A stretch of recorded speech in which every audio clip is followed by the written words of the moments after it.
Subscribe करिए हमारे channel target UP TET CTET को और बेल आइकन को दबाइए। हेलो फ्रेंड्स, मैं रेनू स्वागत करती हूँ आप सभी भावी अध्यापक एवं अध्यापिकाओं का आपके अपने channel target UP TET CTET में। दोस्तों, आज की इस वीडियो में हम पढ़ने वाले हैं आप लोगों के सेकेंड सेमेस्टर के फर्स्ट पेपर वर्तमान भारतीय समाज एवं प्रारंभिक शिक्षा के बहुविकल्पी क्वेश्चंस की सीरीज को।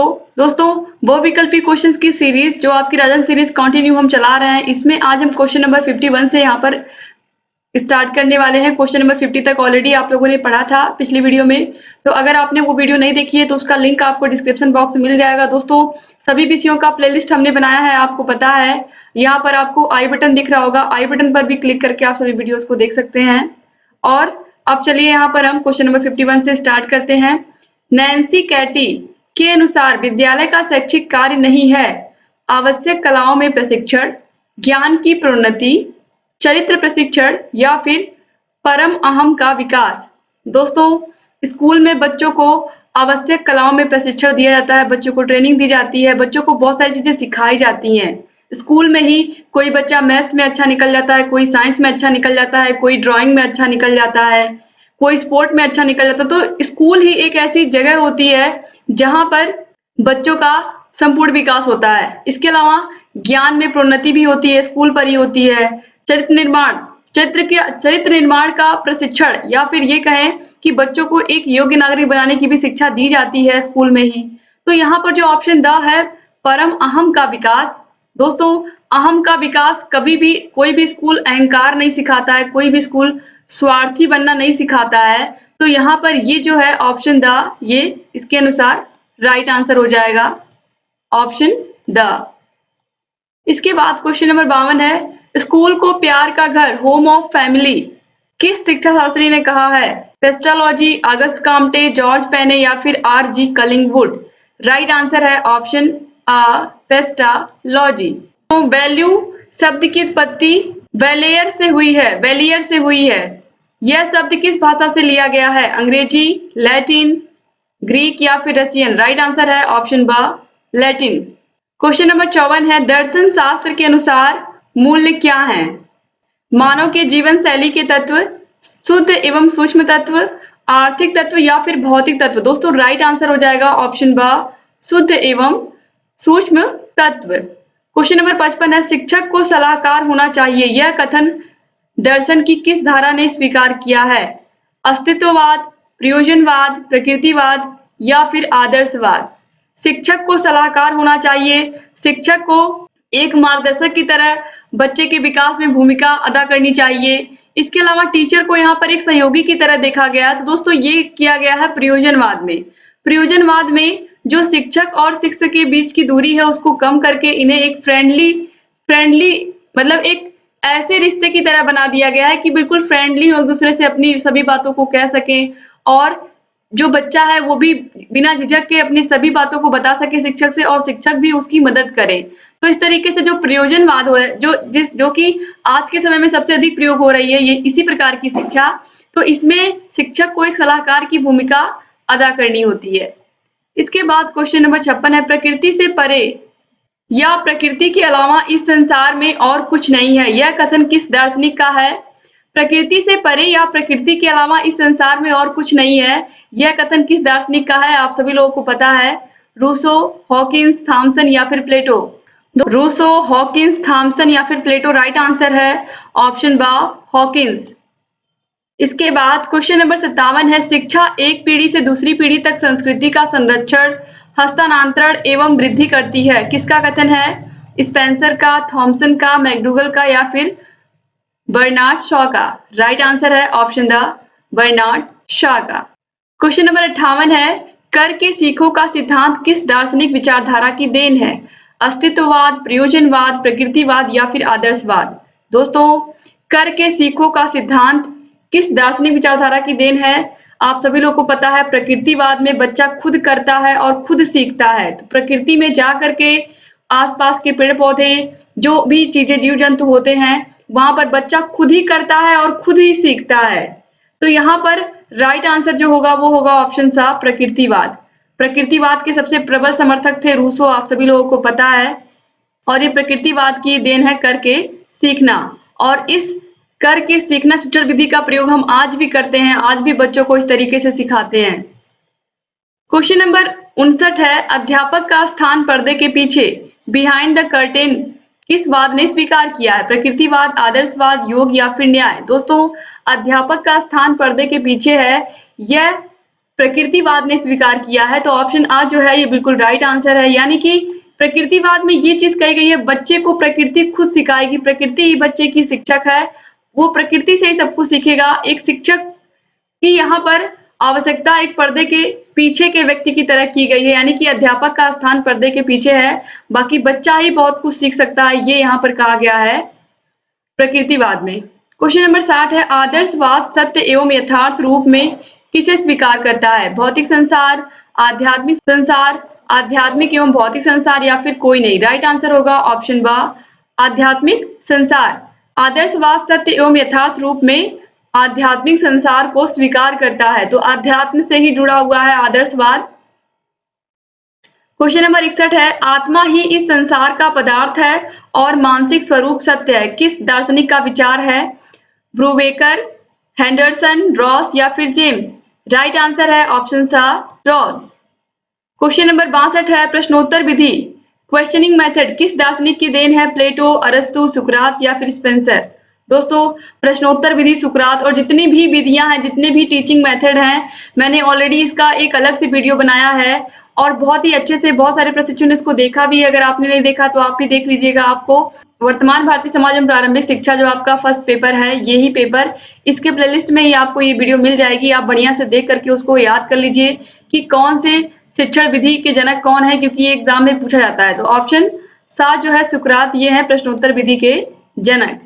क्वेश्चन नंबर 63 है, संपूर्ण विश्व परिवर्तनशील एवं विकासोन्मुख है, किसका विचार है? हीगल, रोजन, हॉर्न या फिर जॉनसन? राइट आंसर है ऑप्शन अ, हीगल। इसके बाद क्वेश्चन नंबर 64 है, निम्न में से कौन सी शिक्षण विधि के प्रणेता प्लेटो हैं? प्रश्नोत्तर, व्याख्या, संबद्ध विधि या फिर आलोचनात्मक? दोस्तों, जो प्लेटो थे इन्होंने संवाद विधि बताई है। संवाद विधि ही वाद विवाद विधि में आती है। इसके अलावा तर्कपूर्ण व्याख्यान के अंतर्गत भी आती है। तर्कपूर्ण संवाद या फिर वाद विवाद या फिर संवाद विधि, ये सबके जनक हैं प्लेटो ही। तो यहाँ पर जो संबद्ध विधि दी हुई है, ये यहाँ पर राइट आंसर हो जाएगा ऑप्शन सा। प्रश्नोत्तर विधि आप सभी को पता है सुकरात है। क्वेश्चन नंबर 65 है, मनुष्य की अंतर्निहित पूर्णता को अभिव्यक्त करना ही शिक्षा है, यह कथन किसका है?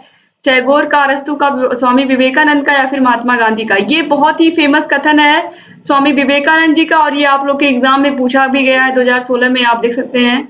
तो ऑप्शन सा जो है ये बिल्कुल राइट आंसर है। क्वेश्चन नंबर 66 है, दूरस्थ शिक्षा का नाम नहीं है, मुक्त अधिगम, बाहरी अध्ययन, सह शिक्षा या फिर पत्राचार शिक्षा? दोस्तों, दूरस्थ शिक्षा या निरौपचारिक शिक्षा को हम मुक्त अधिगम या मुक्त विश्वविद्यालय के नाम से भी जानते हैं, जहां पर ये डिग्रियां दी जाती हैं। इसके अलावा सह शिक्षा के नाम से भी, बाहरी अध्ययन के नाम से भी इसे हम जानते हैं, पत्राचार शिक्षा के नाम से भी इसे हम जानते हैं। दोस्तों, ऑप्शंस में मुक्त अधिगम, बाहरी अध्ययन, सह शिक्षा और पत्राचार शिक्षा दिया गया है। दूरस्थ शिक्षा का नाम नहीं है। दूरस्थ शिक्षा अच्छे से आप सभी लोगों को पता है कि जो दूरस्थ शिक्षा होती है ये ऐसे लोग करते हैं जिनके पास समय का अभाव होता है, जो कोई नौकरी कर रहे हैं या किसी काम में व्यस्त हैं, लेकिन वो सोचते हैं कि उनकी पढ़ाई कंटिन्यू रहे, तो इसे हम दूरस्थ शिक्षा कहते हैं।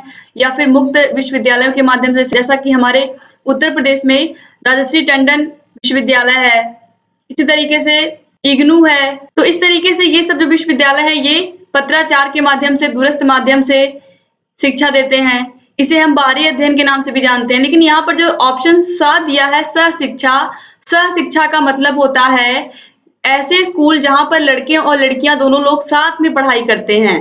तो ऐसे बहुत सारे स्कूल हैं जहां पर लड़के लड़कियां साथ में पढ़ते हैं, तो यहाँ पर इसे हम दूरस्थ शिक्षा नहीं कहते हैं, सह शिक्षा को। तो ये ऑप्शन सा जो है ये बिल्कुल राइट आंसर है। तो दूरस्थ शिक्षा का नाम सह शिक्षा नहीं हो सकता है, क्योंकि दूरस्थ शिक्षा क्या होती है आप लोगों को मैंने भी डिस्क्राइब किया कि ये जब कोई व्यक्ति जो अपनी पढ़ाई कंटिन्यू नहीं रख सकता है, वो कोई नौकरी कर रहा है, किसी पेशे में है, तो इस स्थिति में वो अपनी पढ़ाई को पत्राचार के माध्यम से या दूरस्थ शिक्षा के माध्यम से कंटिन्यू करते हैं। क्वेश्चन नंबर 67 है, बौद्धकालीन शिक्षा में प्रव्रज्या संस्कार कितने वर्ष के बालक को दिया जाता था? 8 वर्ष के, 10 वर्ष के, 12 वर्ष के या फिर 11 वर्ष के?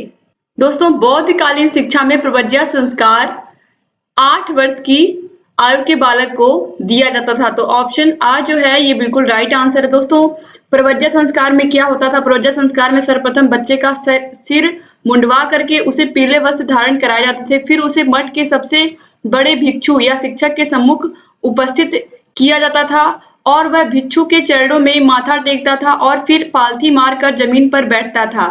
इसके बाद भिक्षु उससे निम्नलिखित 3 वाक्यों को ऊंचे स्वर में बोलने को कहते थे। ये 3 वाक्य थे, बुद्धम शरणम गच्छामि, धम्मम शरणम गच्छामि और संघम शरणम गच्छामि। इसके बाद इन तीनों वाक्यों को बोलने के बाद उस बच्चे को शरण त्रयी कहा जाता था और इसके बाद गुरु शिष्य को आचरण संबंधी 10 आदेशों का उपदेश देता था, इन्हें 10 शिक्षापदानि भी कहते थे। तो ये आप याद रखिएगा। क्वेश्चन नंबर 68 है, वर्धा में अखिल भारतीय राष्ट्रीय शिक्षा सम्मेलन आयोजित हुआ 1940 में, 1937 में, 1950 में या 1948 में? दोस्तों, वर्धा में अखिल भारतीय राष्ट्रीय शिक्षा सम्मेलन 1937 में आयोजित किया गया। इसमें महात्मा गांधी भी थे और महात्मा गांधी जी ने सर्वप्रथम यहीं पर बुनियादी शिक्षा की बात की थी। आप सभी को पता है कि महात्मा गांधी जी बुनियादी शिक्षा के जनक हैं। आप याद रखिएगा, आपके एग्जाम में पूछा जा सकता है। क्वेश्चन नंबर 69 है, प्रकृतिवाद की मुख्य शिक्षण विधि है करके सीखना, खेल द्वारा सीखना, स्वानुभव द्वारा सीखना या फिर उपयुक्त सभी? राइट आंसर है ऑप्शन द उपयुक्त सभी। ये सभी चीजें सिखाती है प्रकृतिवाद।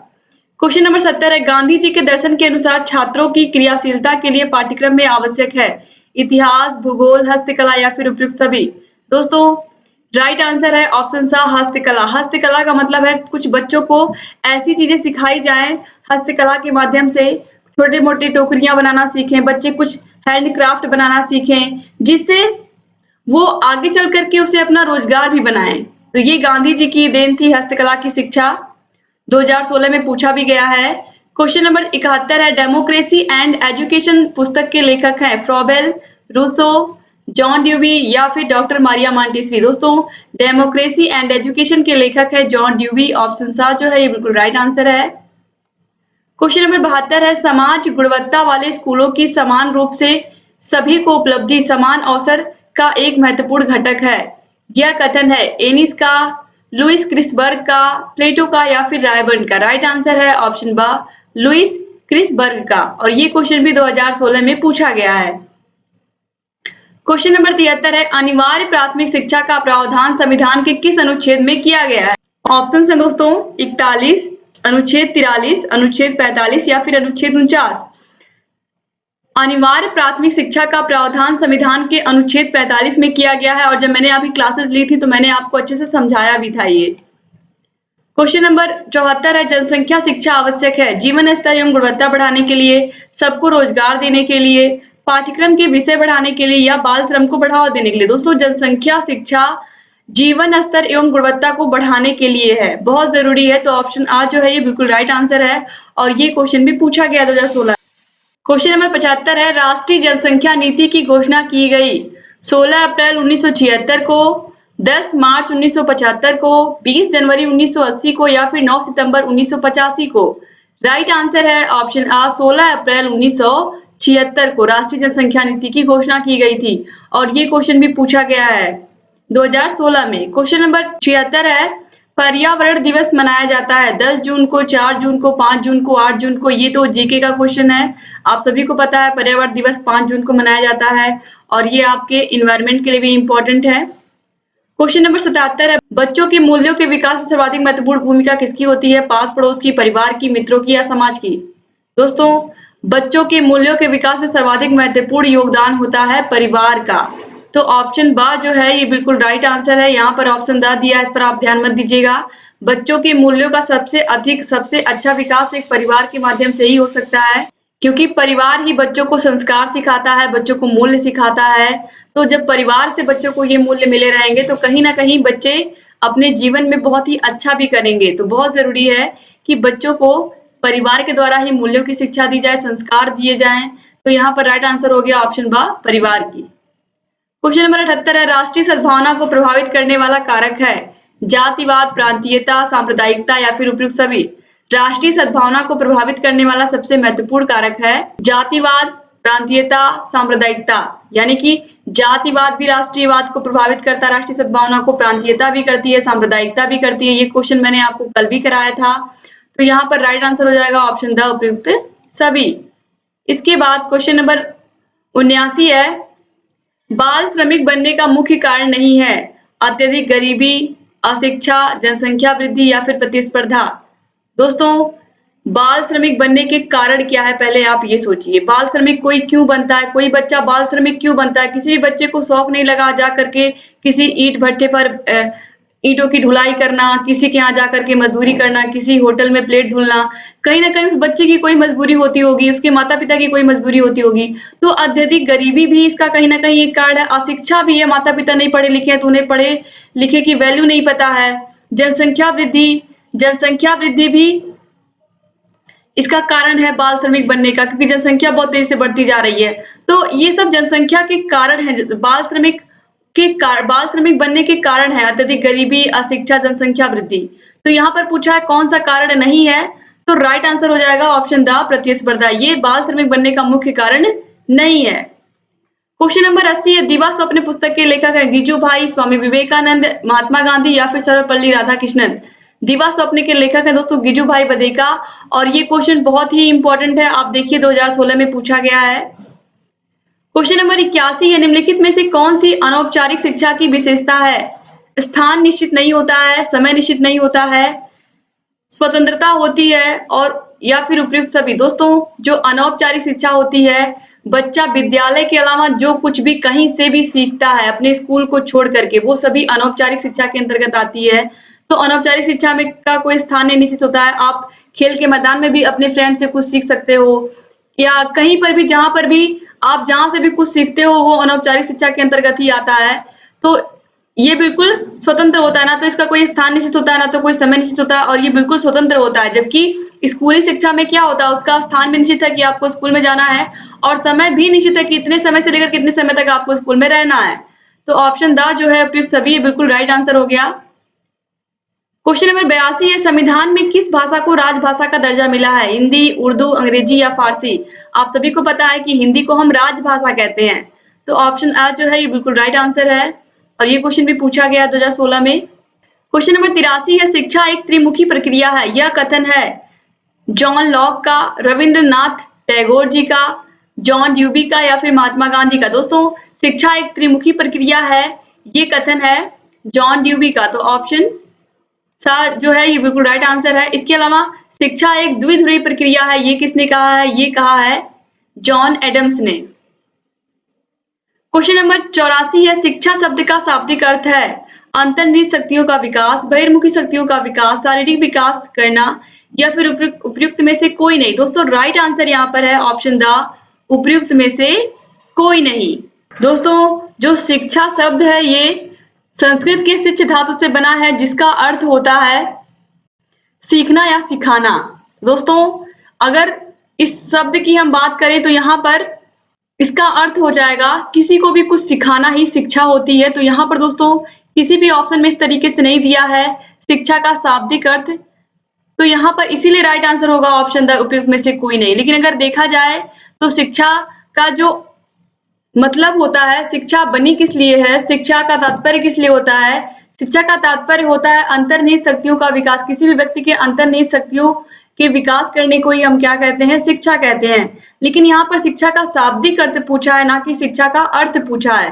तो अगर शाब्दिक अर्थ की बात करेंगे तो सीखना या सिखाना होता है, तो वो ऑप्शन में नहीं दिया है, इसीलिए राइट आंसर हो जाएगा ऑप्शन द। क्वेश्चन नंबर 85, दूरवर्ती शिक्षा को कहते हैं पत्राचार शिक्षा, दूरस्थ शिक्षा, स्वतंत्र अध्ययन या फिर उपयुक्त सभी। दोस्तों, दूरवर्ती शिक्षा या दूरस्थ शिक्षा अभी आपने देखा है क्वेश्चन, तो दूरस्थ शिक्षा का मतलब पत्राचार शिक्षा, दूरस्थ शिक्षा, स्वतंत्र अध्ययन ये सभी होते हैं। तो राइट आंसर हो जाएगा ऑप्शन द उपयुक्त सभी। क्वेश्चन नंबर 86 है, शिक्षण के 3 केंद्र बिंदु हैं। शिक्षण के 3 केंद्र बिंदु कौन कौन से हैं? आप सभी को पता है, अध्यापक, बालक और पाठ्यक्रम, और यही जॉन ड्यूबी ने भी बताया है। तो ऑप्शन आ जो है ये बिल्कुल राइट आंसर है। क्वेश्चन नंबर 87 है, शिक्षण को रोचक और प्रभावी बना देती है चित्रकला, विज्ञान, शिक्षण में प्रयुक्त युक्तियां या फिर लेखन की कला। राइट आंसर है ऑप्शन सा, शिक्षण में प्रयुक्त युक्तियां। जिन भी स्किल्स का आप प्रयोग करते हो, जो भी शिक्षण विधियां आप अपनाते हो, कहीं ना कहीं ये शिक्षण को क्या करती है, रोचक बनाती हैं। क्वेश्चन नंबर 88 है, शिक्षा एक प्रक्रिया है जिसके द्वारा बालक अपनी जन्मजात शक्तियों को अभिव्यक्त करता है। यह कथन है जॉन ड्यूवी का, रूसो का, फ्रॉबेल का या मॉन्टेसरी का। राइट आंसर है ऑप्शन सा, फ्रॉबेल का। क्वेश्चन नंबर 89 है, मारिया मॉन्टेसरी भारत आई 1909 में, 1919 में, 1929 में या 1939 में। राइट आंसर है दोस्तों 1939 में, यानी कि 1939 में मारिया मॉन्टेसरी भारत आई थी। क्वेश्चन नंबर 90 है, जनसंख्या शिक्षा में सबसे अधिक उत्तरदायित्व है अभिभावकों का, समाज का, शिक्षकों का या राष्ट्र का। जनसंख्या शिक्षा में सबसे अधिक महत्वपूर्ण उत्तरदायित्व है शिक्षकों का। तो ऑप्शन सा जो है ये बिल्कुल सही है, आप कंफ्यूज मत होइएगा। ये क्वेश्चन 2016 में पूछा गया था और बहुत सारे बच्चों ने इसको गलत भी किया था, तो इसीलिए ध्यान से मैं आप लोगों को बोल रही हूँ कि आप लोग प्लीज इसको समझ लीजिए कि जनसंख्या शिक्षा का सबसे अधिक उत्तरदायित्व शिक्षकों पर है, टीचर्स पर है कि वो इसकी शिक्षा दें, वो जागरूकता फैलाएं। क्वेश्चन नंबर 91 है, शिक्षा के अधिकार के क्रियान्वयन की प्रमुख चुनौती है प्रशिक्षित शिक्षकों का अभाव, दोषपूर्ण पाठ्यक्रम, शासकीय उदासीनता या फिर उपयुक्त सभी। दोस्तों, शिक्षा के अधिकार के क्रियान्वयन में ये सभी चुनौतियां हैं, चाहे प्रशिक्षित शिक्षकों का अभाव हो, चाहे दोषपूर्ण पाठ्यक्रम हो, चाहे शासकीय उदासीनता हो। तो राइट आंसर हो जाएगा ऑप्शन द, उपयुक्त सभी। क्वेश्चन नंबर 92 है, पाठ योजना का निर्माण आवश्यक है छात्रों को पढ़ाने की प्रेरणा हेतु, छात्र को भटकने से बचाने हेतु, शिक्षक का छात्र के विषय में सूचित करने हेतु या शिक्षण को योजनाबद्ध करने हेतु। दोस्तों, जो पाठ योजना बनाई जाती है ये शिक्षण को योजनाबद्ध करने के लिए बनाई जाती है, ताकि जब आप क्लास में जाएं तो आपके पास एक लेसन प्लान हो और आप उसी के अकॉर्डिंग पढ़ाएं, तो इससे समय की बचत होगी और कोई भी चीज छूटने नहीं पाएगी क्लास में। तो इस तरीके से बच्चों को आप सारी चीजें भी अच्छे से समझा देंगे चैप्टर की, तो इसीलिए ऑप्शन द जो है ये बिल्कुल राइट आंसर है। क्वेश्चन नंबर 93 है, परिवार के द्वारा बालकों को प्राप्त होती है जीवन व्यवहार की शिक्षा, पारस्परिक सहयोग की शिक्षा, जीविकोपार्जन की शिक्षा या उपयुक्त सभी। दोस्तों, जीवन व्यवहार की शिक्षा हमें परिवार देता है, पारस्परिक सहयोग की, एक दूसरे की हेल्प करने की भावना भी हमें हमारे परिवार से मिलती है। जीविकोपार्जन की शिक्षा यानी कि अगर किसी के घर में कोई व्यवसाय है तो बच्चे बचपन से ही उस व्यवसाय के बारे में सीख जाते हैं। तो इस तरीके से अगर देखा जाए तो ऑप्शन द, उपयुक्त सभी बिल्कुल राइट आंसर है। क्वेश्चन नंबर 94 है, वैदिक कालीन गुरुकुल शिक्षा किस जीवन दर्शन पर आधारित थी? प्रकृतिवाद, आदर्शवाद, समाजवाद या व्यवहारवाद। आप सभी को पता है जो वैदिक कालीन शिक्षा थी, गुरुकुल प्रणाली थी, वो आदर्शवाद पर आधारित थी। तो ऑप्शन बा जो है ये बिल्कुल सही है। क्वेश्चन नंबर 95 है, आदर्शवाद का श्रेष्ठ योगदान किस क्षेत्र में है? शिक्षण विधि में, उद्देश्य में, पाठ्यक्रम में या बालक में। राइट आंसर है ऑप्शन बा, उद्देश्य में। आदर्शवाद में स्पष्ट रूप से बताया गया है कि जब तक आपका कोई उद्देश्य नहीं होगा आप किसी भी कार्य में सफल नहीं हो सकते। तो आदर्शवाद का सबसे अधिक योगदान है किसी भी व्यक्ति के उद्देश्य को क्लियर करने में। ये आदर्शवाद की देन है कि सबसे पहले ये यही सिखाता है कि आप अपने जीवन में एक गोल डिसाइड करिए, एक लक्ष्य डिसाइड करिए और उस लक्ष्य तक पाने की हमेशा जद्दोजहद में लगी जब तक वो आपको मिल ना जाए।